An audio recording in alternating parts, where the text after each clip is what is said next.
from her face. This time, she lifted the fabric enough to peek out at her surroundings with part of an eye. The world was surprisingly bright in the moonlight. Blank white snow edged with a row of naked trees that seemed to observe her from a distance, a row of quiet, cold skeletons. I'm standing on the lake. The girl forced the blindfold over her temples and finally freed herself from it completely. Disoriented because the snowfall blurred all boundaries between the lake and the shore, she decided to make her way toward the trees that beckoned with thin, leafless arms. A soft crunching sound broke the silence, a sound that did not bode well. Weren't there people across the ice waiting for her? A group of slender girls?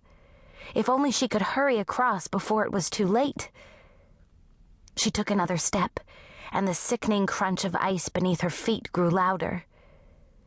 A series of cracking sounds followed like gunshot, multiple fissures hacking apart the flat surface of the ground. Cold shot through her body as if ice water had suddenly been injected into her veins and poured into her skull. The shock of plummeting down, down, down into a world without air. The lead weight of the chains on her limbs that only a split second before had been mere clothes. She gasped for oxygen and inhaled icy water. Her struggling lungs were paralyzed, then crushed in a liquid black hole. As her pain receded, she glimpsed the water nymphs who reached toward her with slender hands and flowing hair, pulling her down, deeper into the water to join them where they lived, at the bottom of the lake.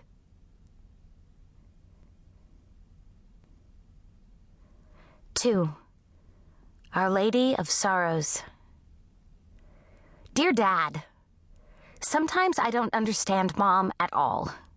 I know she hates miniskirts, so why is she so excited about the prospect of her daughter donning a Britney Spears outfit and going to a private school for girls? I know I'm the one who wrote the application essay and everything, but that was when I thought there was no way they could give me a scholarship.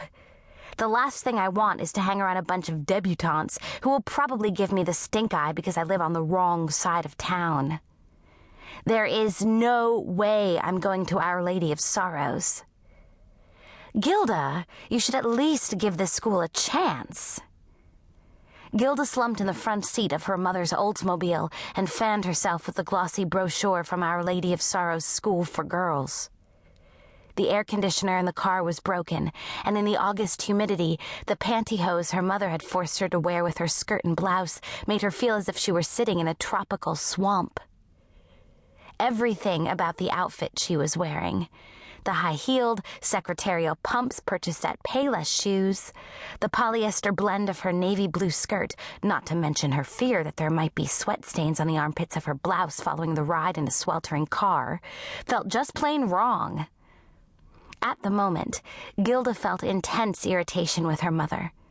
The whole notion of a private school for girls, and the entire world in general. Gilda, you're being way too judgmental. Don't forget, I went to a private school myself, and I am obviously no debutante. Gilda knew that this was true. Her mother was a hard-working nurse who wasn't afraid of things like needles, blood, and drains clogged with hair. On the other hand, Gilda knew that the Catholic school her mother had attended in Southfield had little in common with the rarefied, exclusive atmosphere of Our Lady of Sorrows in the Detroit suburb of Bloomfield Hills, commonly known as one of the wealthiest communities in the entire United States.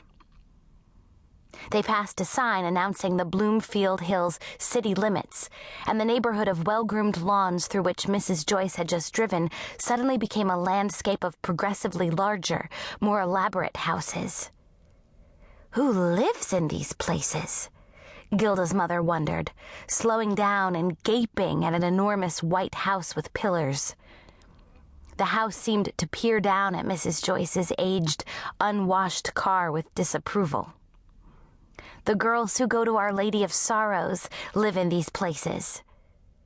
If the houses in this neighborhood seem to look down their noses, Gilda thought, what will the girls at Our Lady of Sorrows